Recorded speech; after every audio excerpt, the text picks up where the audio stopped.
Céleste, tu as le commencement et la fin, le premier et le dernier, le plus beau d'entretien pour chaque âme, le véritable prédicateur. À toi nous remettons ta volonté. Il est écrit, c'est poussé par le Saint-Esprit, que les gens ont parlé de la part de Dieu. Seigneur, cette monde de terre a besoin de toi, car c'est juste la mécanique, mais soit sa dynamique en ce soir, Seigneur, qu'il soit conduit par le Saint-Esprit pour prôner ta parole, que l'homme ne parle pas, mais que le Saint-Esprit puisse s'exprimer, car il est plus tard que nous le pensons, Seigneur. Je prie au Dieu de gloire que tu prennes tout esprit sous contrôle.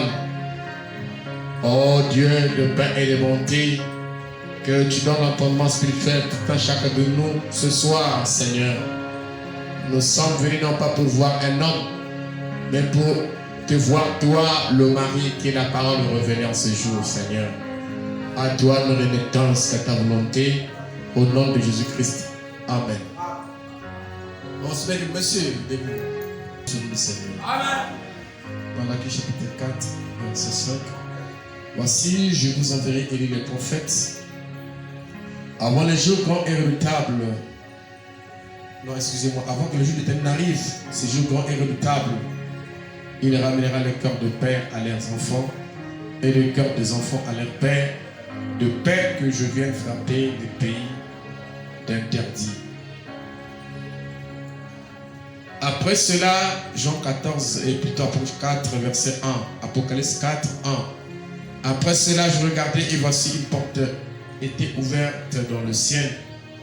La première voix que j'avais entendue, comme le son d'une trompette, et qui me parla, dit, monte ici, et je te ferai voir ce qui doit t'arriver dans la suite.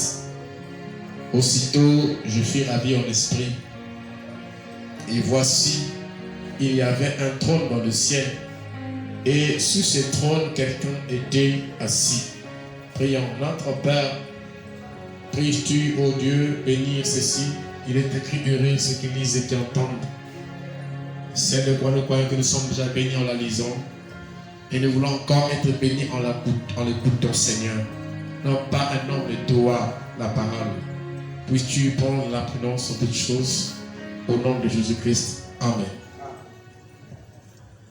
J'étais en train de me poser la question cet après-midi, question de savoir, je me disais, est-ce que réellement on est en train de comprendre ce que je suis en train de présenter? Amen. C'est ça que je me posais comme question. Est-ce que l'Église est en train de comprendre ce que je suis en train d'enseigner par la grâce de Dieu sur la seconde venue depuis que nous avions commencé? Amen. Et j'espère que vous êtes en train de comprendre. Amen. Nous sommes en train de faire la nuance entre la nuée de gloire qui est le Seigneur Jésus-Christ photographié que nous avons ici avec Jésus qui est le même venant dans sa forme physique pour enlever son église qui va disparaître comme Enoch avait disparu sur la terre. Amen. Et nous sommes en train de montrer que la venue physique du Seigneur est cette venue spirituelle de la nuée, parce que la nuée est spirituelle. Est-ce qu'on est d'accord? Amen. Et cette descente de la nuée, le 2 était bel et bien dans le plan du 7e sceau. Amen. Qui n'est autre que le sceau de sa venue. Amen. Amen. Amen. Mais nous avons vu que comme chaque sceau est un plan du plan de la rédemption. Donc, ce n'est pas une chose qu'on peut prendre d'une manière brute. Amen.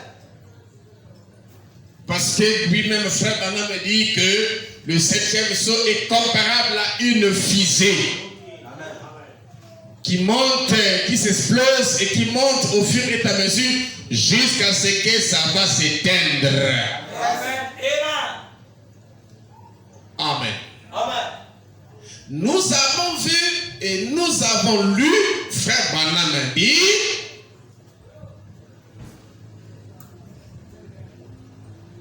que la nuée de gloire, les anges qui sont venus, il dit c'était l'ouverture du 7e sceau. Amen. Mais nous avons aussi lu le même frère Branham mercredi nous dire que le 7e sceau n'est pas encore ouvert. Amen. Amen.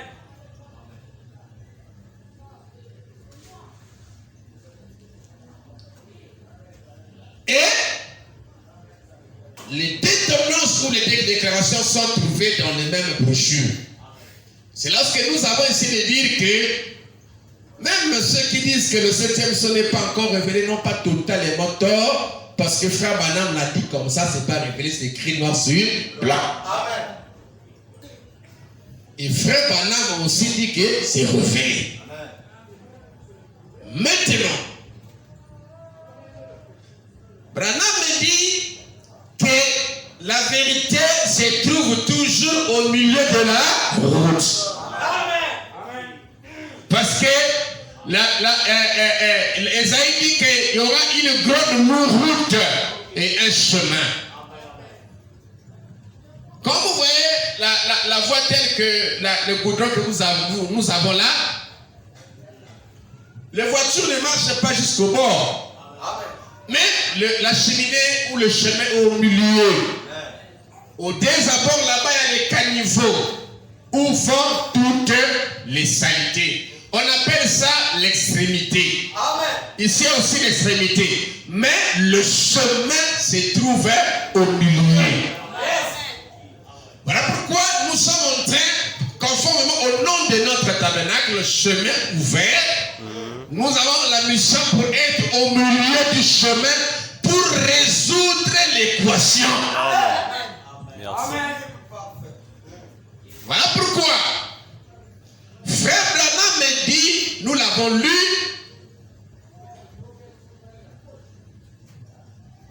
que aujourd'hui, il dit, nous avons l'ouverture de la parole maintenant. Il dit, ce que nous attendons, c'est que le 7e sceau soit identifié à sa venue. Mais et pourtant, l'ouverture de la parole, c'est la venue du Seigneur. Mais nous avons dit que là, le Seigneur vient pour venir nous dire ce qui concernait les sceaux. Mais quand le 7e sceau est identifié à sa venue, et que Jésus va revenir pour prendre sa femme, il n'aura pas encore à nous enseigner.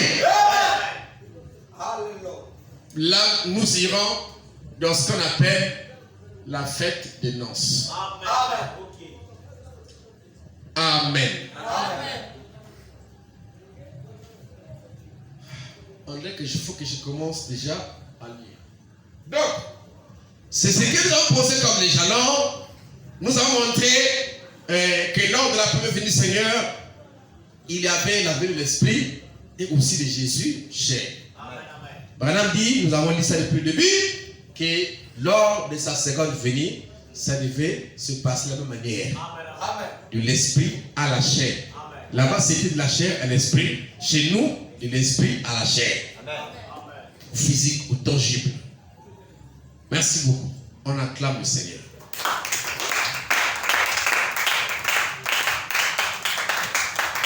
Ça, c'était la rétrospection. Maintenant, est-ce qu'on peut essayer d'entrer et de continuer encore avec notre pensée? Dans la brochure Shalom, prêchez les 12 premiers mois 64. Au paragraphe 558, Shalom, prêchez comme il y en a deux, le 19 et le 12. Ça, c'est les 12 premiers mois 64. Au paragraphe 158, le prophète dit ceci exactement. Comme il nous a montré dans les 7 ans de l'Église, ce qui arriverait. Il faut souvent être à l'angle. Exactement comme il nous a montré les 7 ans de l'Église, ce qui arriverait. Exactement ce qu'il nous a montré qui arriverait lorsqu'il a placé cette lumière dans la révélation pour montrer au monde. Lorsqu'il a fait quoi? Lorsqu'il nous a montré ce qui arriverait, lorsqu'il a placé cette lumière dans la révélation pour la montrer au monde. Pour faire quoi? Pour la montrer au monde. Mais la seconde venue du Seigneur dans son corps physique pour enlever est une venue secrète. Le monde n'a rien à avoir avec ça. Ça, c'est même les hommes de science qui l'ont photographié. Même les païens l'ont vu. Parce qu'il y a un mystère. Avec la seconde venue du Seigneur. Ça, j'en parlerai plus en profondeur le dimanche. Quand Jésus était venu, dans la première venue, le précurseur, c'était Jean-Baptiste. Amen. Et Jésus, la parole est venue.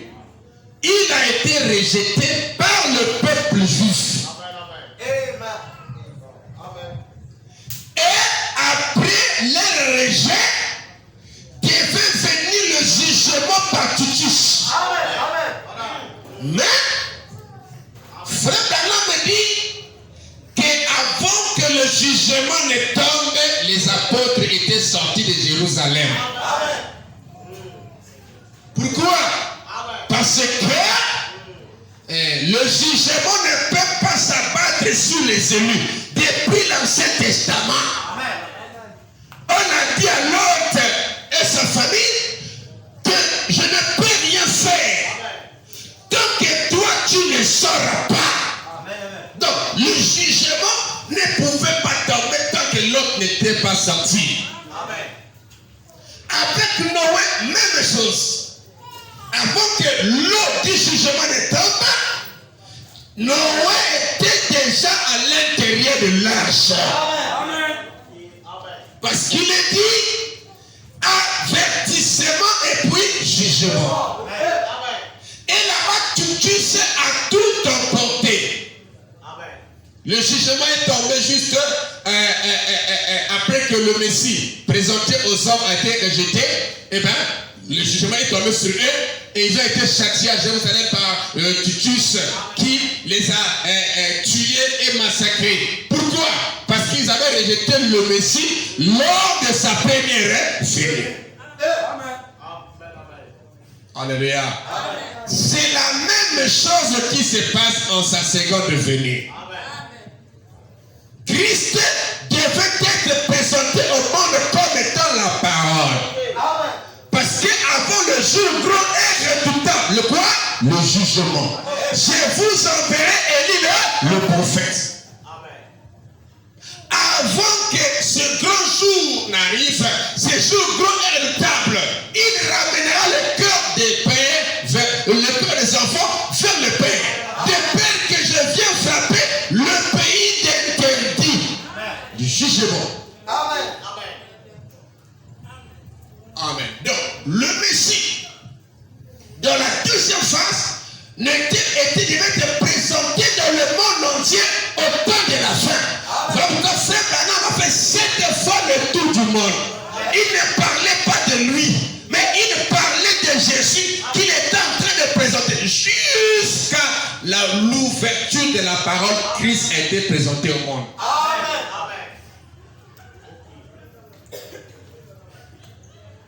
Amen. Amen. Et après que le monde le rejette, alors vient le jugement. Amen. Amen. Amen. Comme c'est le juif. Mais cette fois-ci, ce n'est pas le jugement d'un complet appelé le juif, mais le jugement du monde. Amen.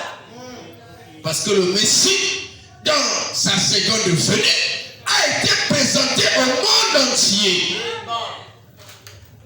Est-ce qu'on est ensemble? Merci beaucoup. Il dit, exactement comme il nous a montré dans les actes de l'église, ce qui arriverait.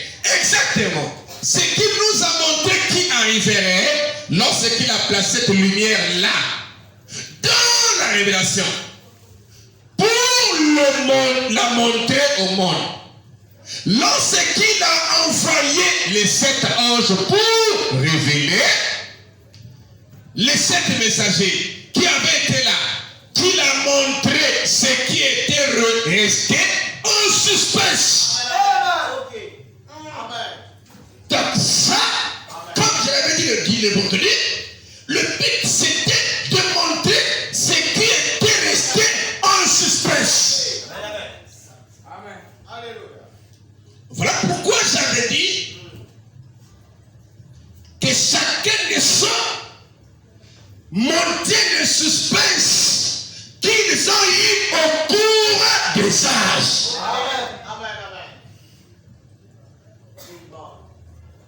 Amen.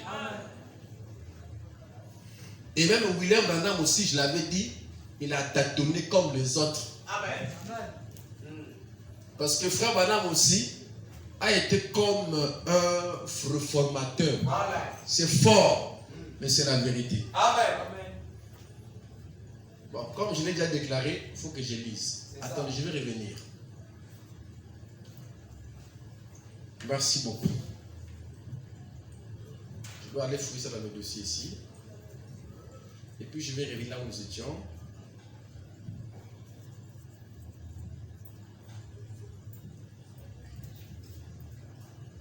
L'union invisible, rapidement. Rapidement. L'union invisible, prêchez le 25, 11e mois, 65. Vous êtes enseignés, non? Amen. Vous allez comprendre. Très très bien. 231. Voyez-vous cela? Se répète. C'est répété. Le voyez-vous? Se répète.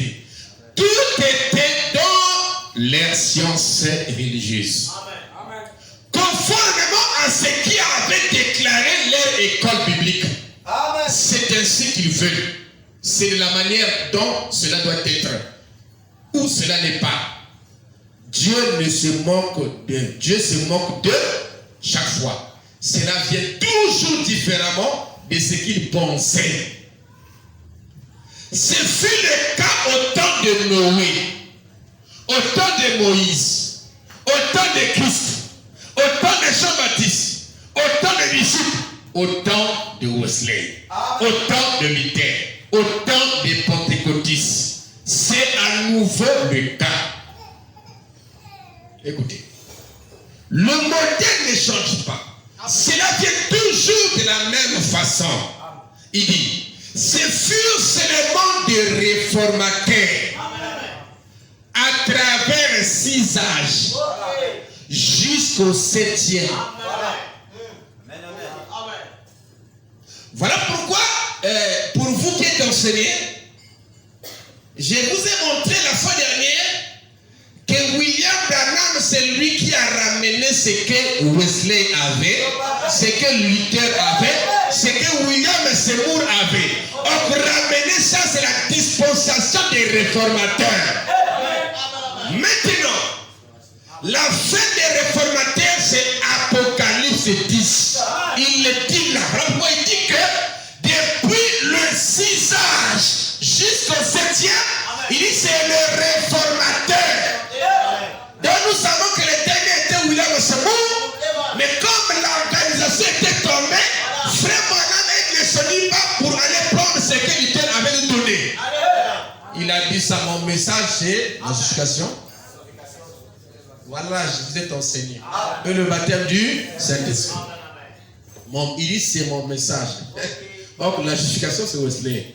Et Luther, justification Wesley. Et baptême du Saint-Esprit, nous savons que c'est William Seymour et autres. Amen. Donc il dit, ce furent seulement des réformateurs à travers les 6 âges.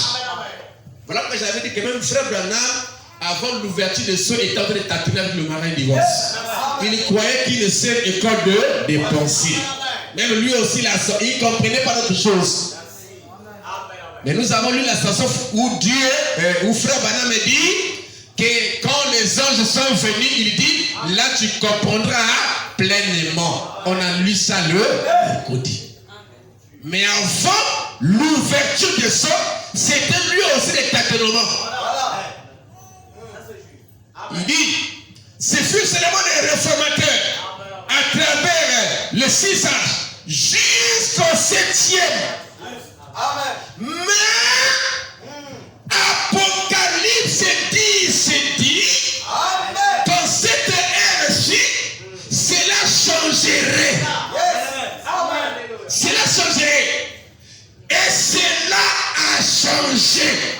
Donc, le changement est venu de l'ouverture de la parole. C'est ça qui a mis fin aux réformateurs de cet âge. C'est pas moi. Vous voyez comment je vous dis que moi, quand je déclare une chose, j'ai toujours une écriture. Je ne parle que d'après les écritures. Donc, ils sont venus, c'était pour révéler les sceaux.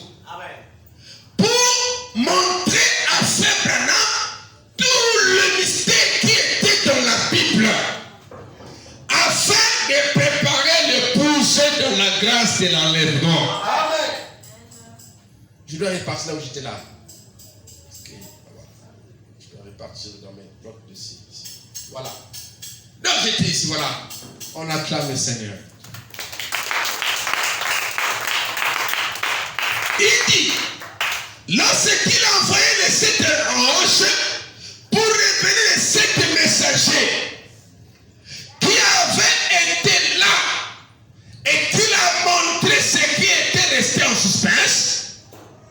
Il dit, chaque jour un ange venait et revenait ce que Luther a laissé en suspense. Ce que Wesley a laissé. Ce que les pentecôtistes ont laissé. Il dit, tout cela est représenté là-dedans. Hein? Tout cela est représenté là-dedans. Ce que les Wesley ont laissé, de ce que les pentecôtistes ont laissé. Frère Bernard me dit que ce sont les 7 anges qui ont apporté cela. Et chaque ange symbolisait un sceau. Il dit, tout cela est représenté là-dedans. Les suspens. La connaissance parfaite. Écoutez. Yomé. Il dit, et c'était le type et l'ombre même du grand Shalom. C'était quoi? C'était quoi? C'est pas moi, c'est frère Branham. Il dit que ça, c'était le type et l'ombre du grand Shalom. Or, comme nous savons que Shalom veut dire bonjour. Shalom veut dire le nouveau jour. Maintenant, frère Branham dit que ça, c'était le type et l'ombre du grand Shalom. Alors, où est donc le Shalom dans son sens réel? C'est pour cette raison, William Branham dit que l'enlèvement se passera un bon matin. Alléluia. Ah, je me sens bien. L'enlèvement se passera un bon matin entre 7h et 9h. Pendant que le soleil est en train de se lever. Mais là, je ne parle pas du soleil physique. Je parle du soleil spirituel. Alléluia. Et quand nous allons avancer, on placera même dans cette nuée l'étoile du matin. Mais on n'est pas encore là, on y arrivera.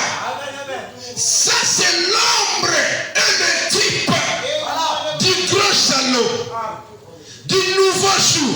Ça veut dire que quand nous avons reçu la nuée, nous sommes entrés dans le nouveau jour.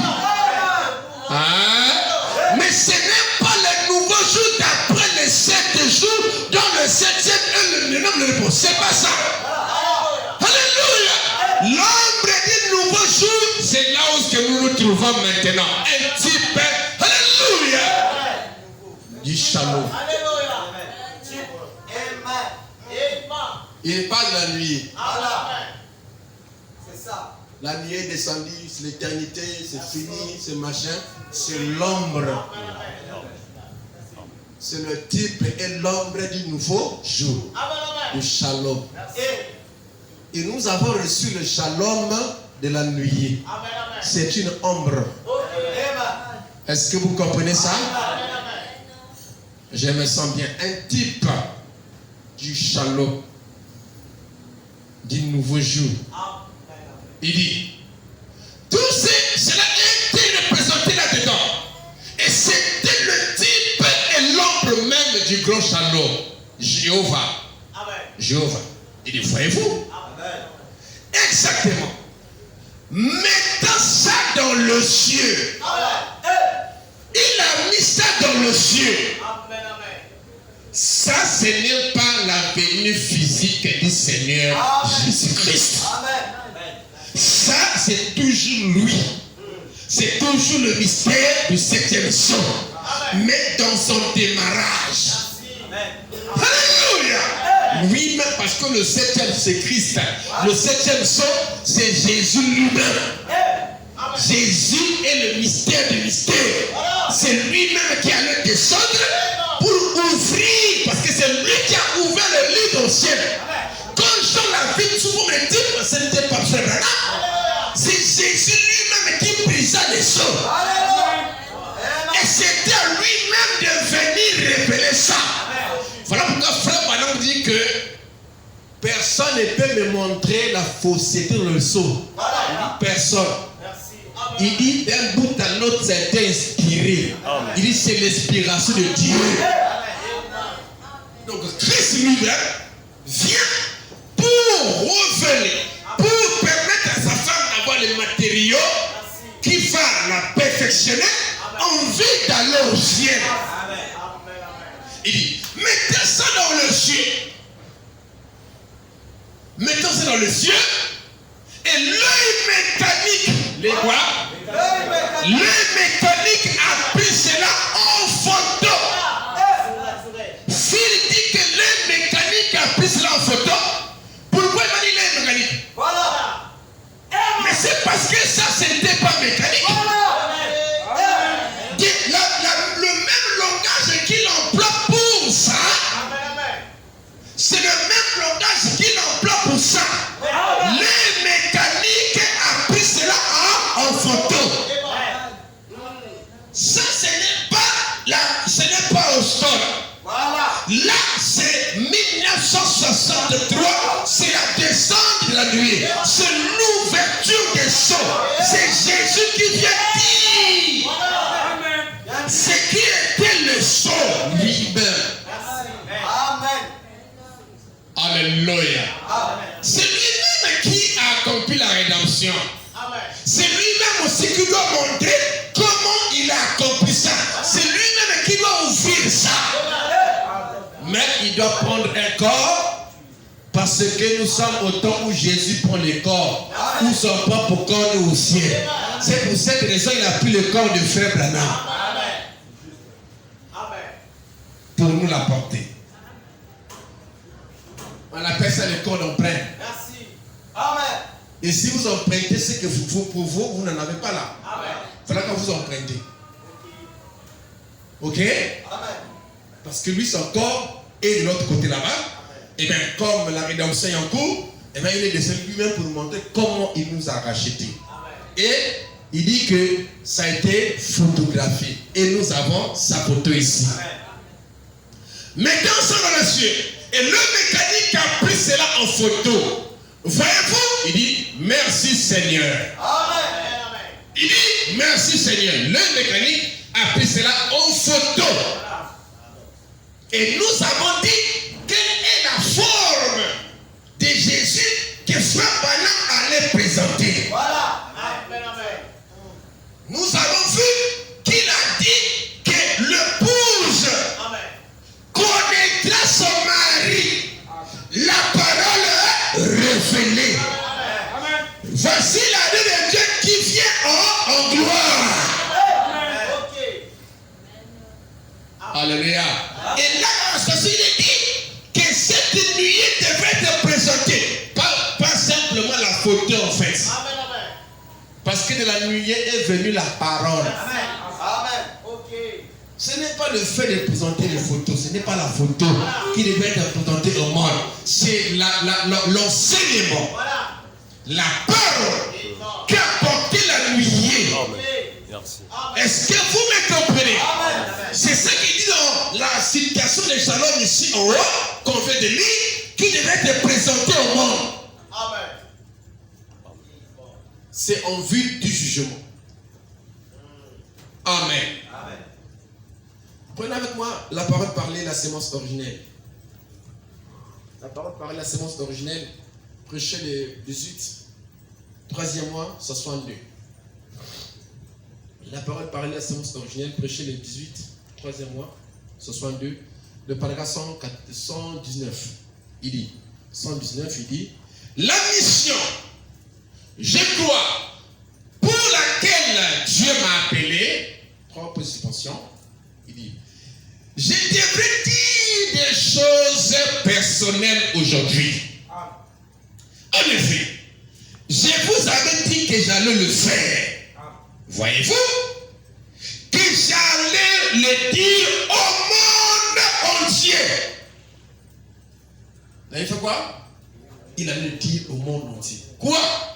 Il dit, ma mission, je crois sur terre. Amen. Sa mission sur terre. C'est quoi? 30 000. C'était le précurseur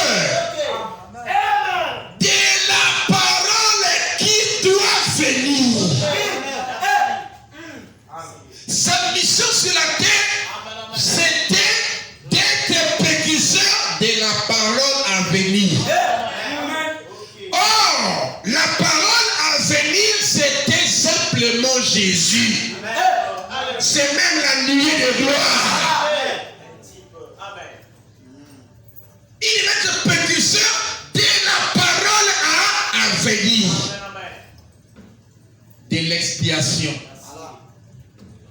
Voilà pourquoi je vous disais, il devait présenter Jésus sous quelle forme? C'est là la question.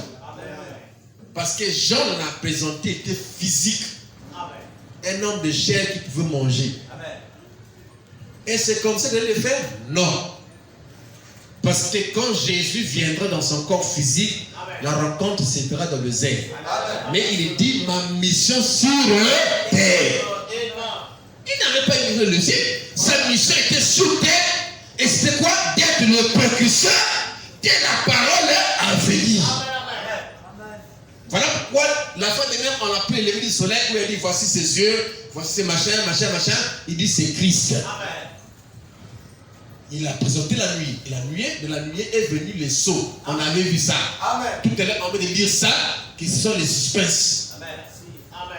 Il dit, tout était là, dedans. C'est que les apôtres ne comprenaient pas, c'est que les gens n'ont pas compris pour des âges. Parce qu'il y a pas seulement le temps, même les apôtres, il y a des choses qu'ils ne comprenaient pas. Amen. Parce que le sceau n'était pas encore ouvert. Même lui-même, avant l'ouverture du sceau, il y a des choses que lui ne comprenait pas. Amen. Tous ces sondés. Voilà pourquoi il a dit que du 6e âge, du premier âge au 7e âge, il dit ce sont les réformateurs. Les réformateurs sont les gens qui sondent en fait. Amen. Qui n'ont pas la totalité de la vérité. Mais qui sont des sondeurs. Mais qui, n'est-ce pas, ne retrouvent pas la totalité. Mais il dit que l'Apocalypse 10, alléluia, change la donne. Et le mercredi, il dit qu'il change la symphonie. C'est une autre gamme qui doit être jouée. Donc, sa mission sur terre, c'est d'être le précurseur de la parole qui devait venir, qui doit venir. Voyez-vous, la parole qui doit venir, la parole qui doit venir. Ça, c'est la parole qui est venue. Et la parole qui vient là, c'est toujours Jésus. C'est Jésus. Jésus est la parole. Ok? Voilà pourquoi il dit, au moment de cette venue-là, le 7e ange est sur la terre. Il ne dit pas au moment de sa seconde venue ou au moment de sa venue. Mais il dit, au moment de cette venue. En français, on comprend ce que ça veut dire. Hein? Alléluia. Au moment de cette venue, le 7e ange est sur la terre. Ça veut dire qu'on sous-entend qu'il y a autre chose en dehors de ça. Au moment de cette venue, le 7e ange est sur la terre. Alléluia. Et dans cette venue, c'est qui? C'est Jésus la parole. Il a même été photographié. Et Branham nous a dit, voici ses yeux, voici les machins et tout ça. Amen. Alléluia. Le 5e enlèvement que nous allons voir, peut-être le jour à venir, qui était l'enlèvement des 5 morts, qui était parti avec Jésus au ciel. Mais ça ne s'est pas passé au moment où Jésus a été présenté par Jean-Baptiste. Non. C'est pas quand Jean-Baptiste présente Jésus que les morts sont ressuscités et qu'ils sont de l'eau. Non. Présenter Jésus au monde par Jean-Baptiste faisait partie de sa première venue. Mais tous les événements ne se sont pas accomplis là. Alléluia. Jésus a même eu encore à pécher, à multiplier le pain et tout ça. Mais Jean-Baptiste l'avait déjà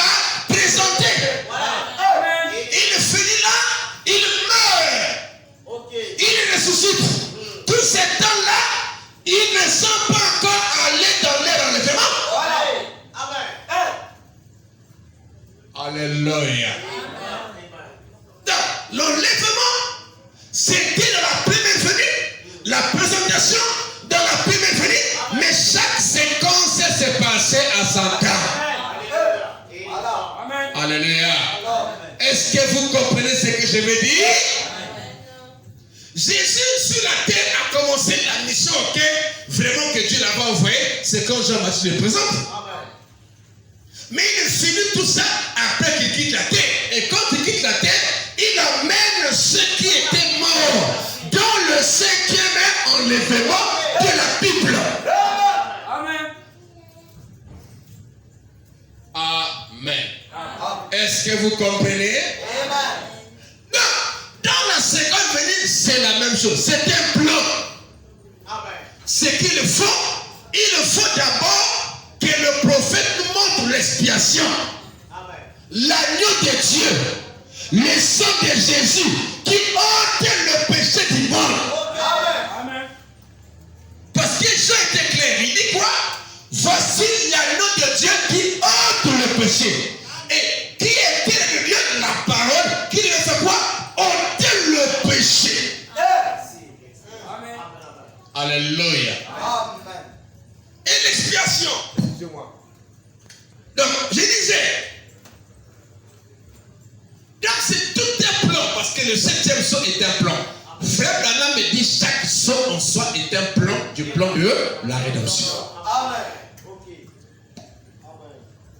Amen. Et on ne parle que du plan, c'est quand il y a beaucoup d'entités. On ne peut pas parler de plan s'il n'y a pas beaucoup d'entités. Jamais. On ne peut pas dire plan.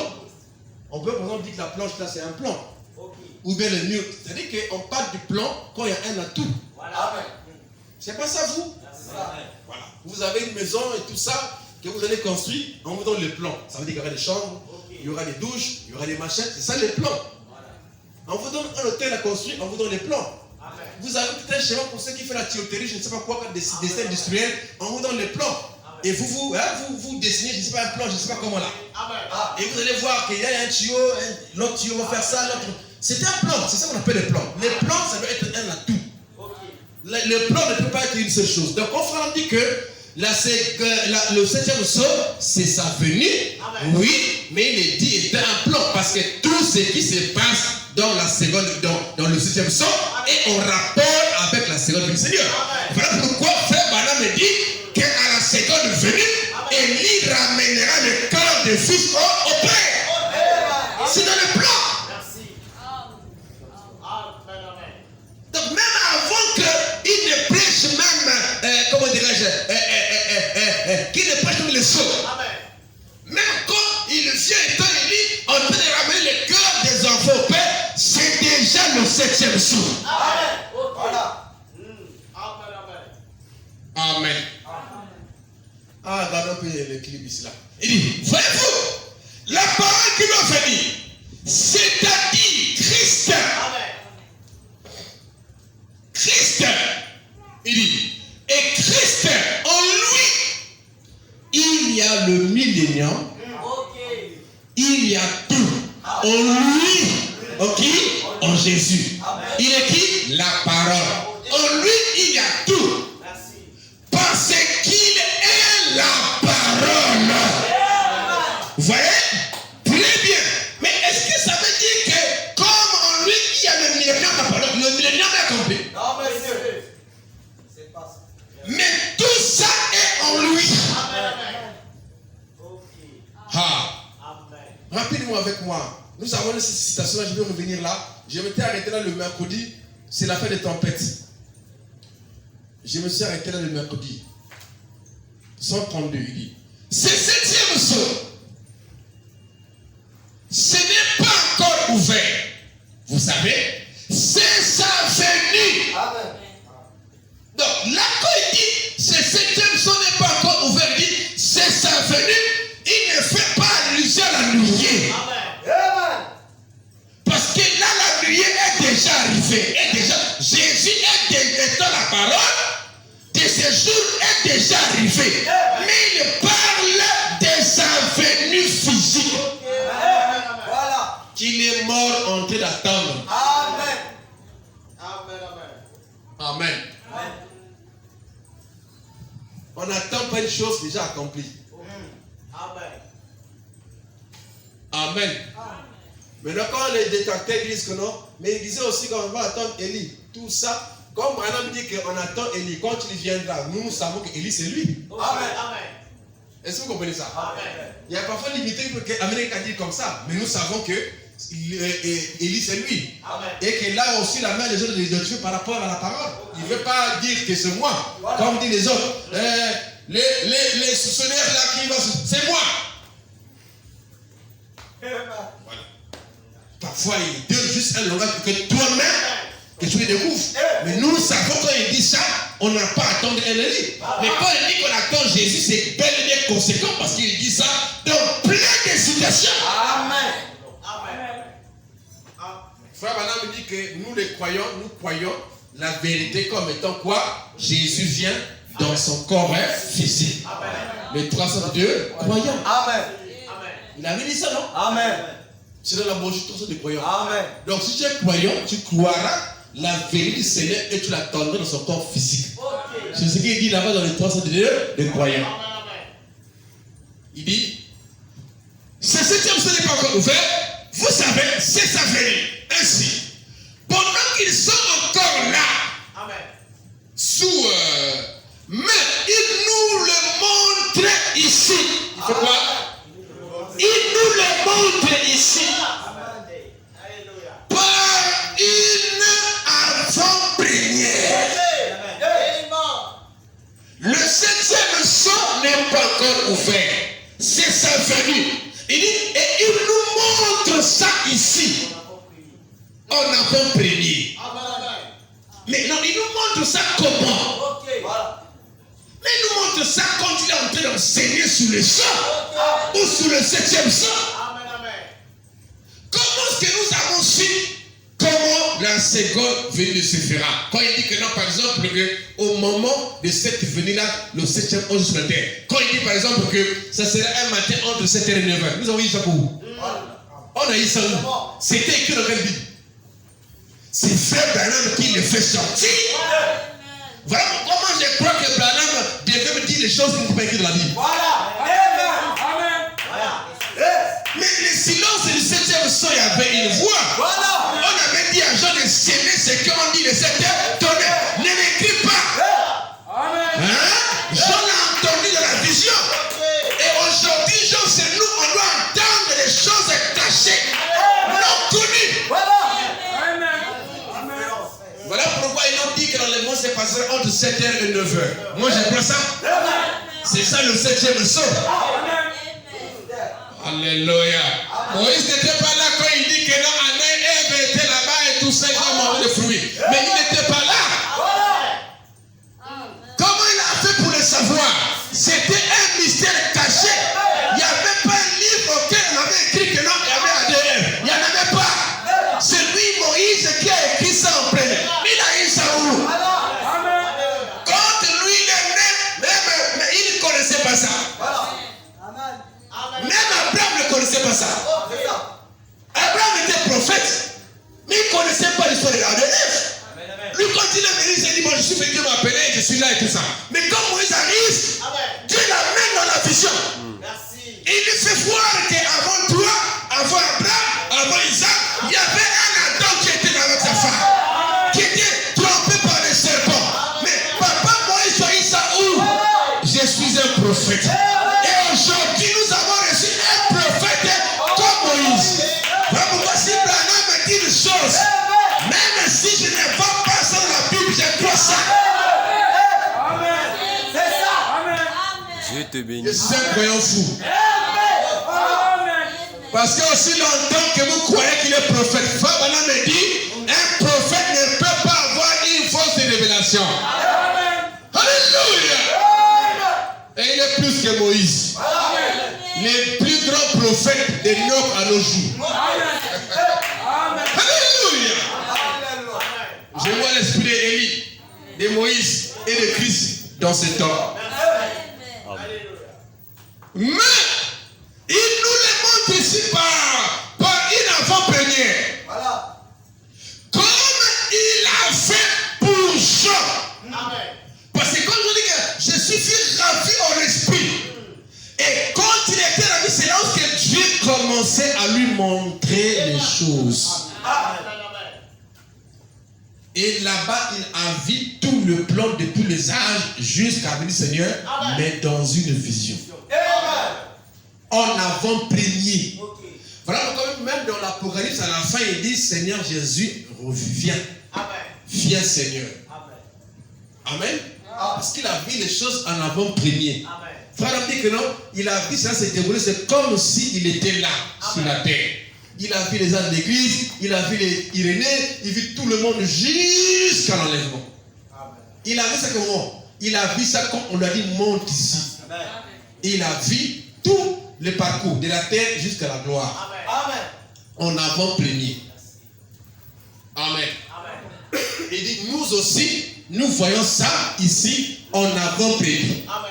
Je sais que beaucoup de gens sont intelligents ici. Ils peuvent comprendre c'est quoi en avant-premier. Voilà. Mais j'aimerais que prendre le dictionnaire de Frère Branham, parce que Frère Branham c'est un dictionnaire. Voilà. Que Frère Branham nous dise c'est quoi avant-premier. Que le 7e vous n'avez pas encore ouvert, mais nous la voyons ici, nous la voyons, il nous montre ça ici en avant-premier comme Jean. Voilà. Amen. Amen. Apocalypse 4, première partie. Le paragraphe 134.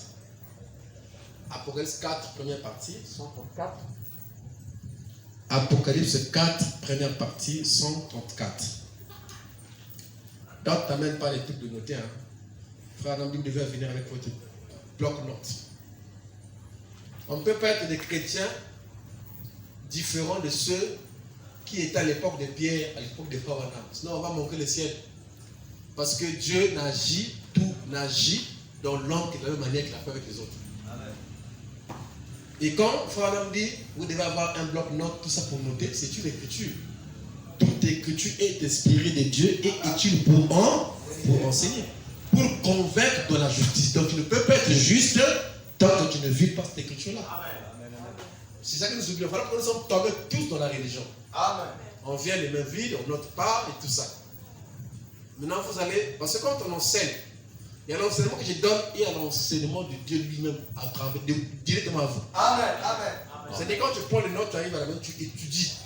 Parce que Frère Branham nous dit qu'un croyant doit avoir un moment où il étudie la parole. Amen. Pas qu'il entend qu'on prêche, il étudie lui-même. Amen.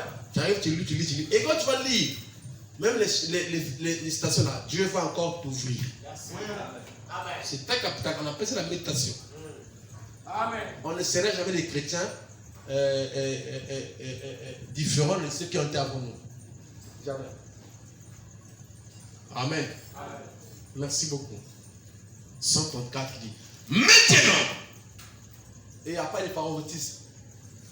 Oh, ils ont fait ça, moi je ne fais pas ça. C'est une écriture. Sache que si tu ne fais pas ça, tu vas passer ton temps que là-bas. Amen. Parce que ceux qui ont été là-bas, c'est ceux qui ont vécu la parole. Amen. Amen. Ok? Amen. Merci beaucoup. Maintenant, si nous voulons alors aller au chapitre 17, c'est qui j'avais donné les cahiers de notes à l'époque là? Ah, frère Calais, j'en avais beaucoup. J'ai noté ton béni. Nous, on écrivait des brochures dans un livre. Il y avait des citations à Mount, il y avait Baka, il y avait Sonic, il y avait tonne de l'école. C'est ça, non? Oui. Quand j'ai eu les machines, j'ai maintenant libéré. Je lui donnais des trucs, il y avait des citations, des notes. Donc on écrivait les brochures dans les cahiers. Vous n'avez pas d'importance pour les messages.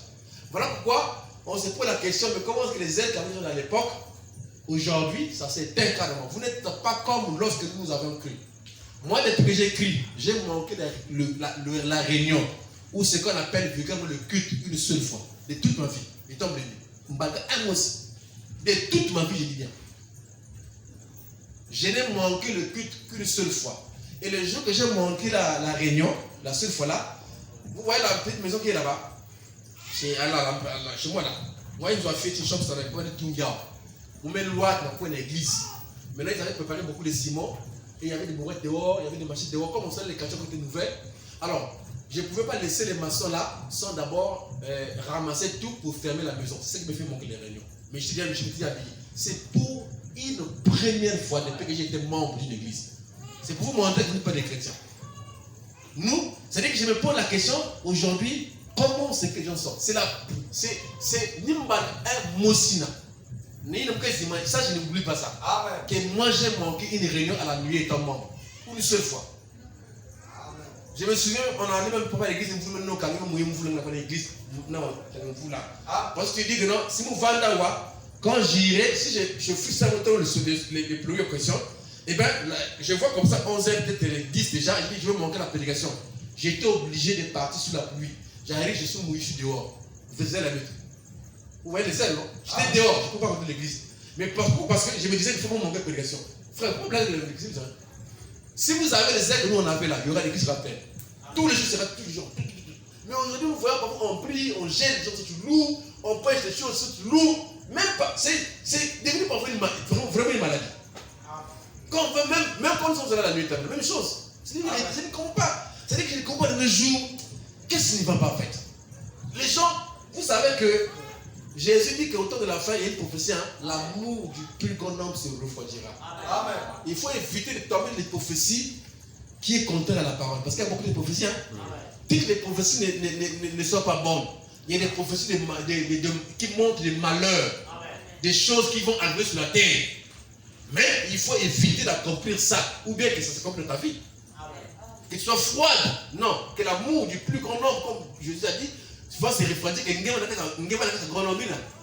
que ton amour pour Dieu se refroidisse. Parce que ce qui fait que les gens sont zélés, ont la foi et tout ça, c'est l'amour de Dieu. Amen. Si tu aimes Dieu, on ne va pas te forcer à aller à l'église. L'amour de Dieu fera que tu arrives à temps. L'amour de Dieu fera que tu chantes. L'amour de Dieu fera que tu dises Amen. L'amour de Dieu fera que tu es toujours ici. Parce que tu aimes Dieu. Amen. Et cet amour-là tend à carrément abaisser. Donc les gens sont devenus plutôt religieux au lieu d'être des chrétiens. C'est ça le défaut. Nous sommes devenus religieux. Qu'est-ce que la religion? C'est juste une forme. Je suis parti à l'église, juste une forme. Faut me connaître à l'église, juste une forme. Et quand je viens, pas d'imitation, pas de prière à la maison, c'est la religion. Amen. C'est la religion. Il n'y a rien de christianisme. C'est la religion. Parce que le christianisme, c'est quelqu'un qui va aller adorer, mais qui depuis sa maison adore. Amen. Il ne vient pas adorer ici, il adore depuis sa maison, il crée l'atmosphère. Et quand tu viens, il est déjà au zagué. Quand vous avez quelqu'un qui vient à l'église, il vient dormir. Posez-vous des questions. Amen. Il est en train de somnoler. Mais posez-vous des questions. Parce qu'il y a une âme qui est à la maison, qui a médité, qui s'est consacrée, va venir donner à l'église. Vous voyez, donc c'est-à-dire que c'est défini, je ne sais pas comment aujourd'hui. Et pourtant, nous sommes encore plus proches de l'enlèvement que ceux qui étaient avant nous. Amen. Mais nous, on tend à aller encore plus proche de ce que nous attendons que hier. Mais pourtant, hier, les gens étaient bouillants. Mais aujourd'hui, quand on s'approche encore du jour, les gens deviennent froids. C'est même la preuve que Dieu vient bientôt. Amen. Mais réveillez-vous. Hein? Amen.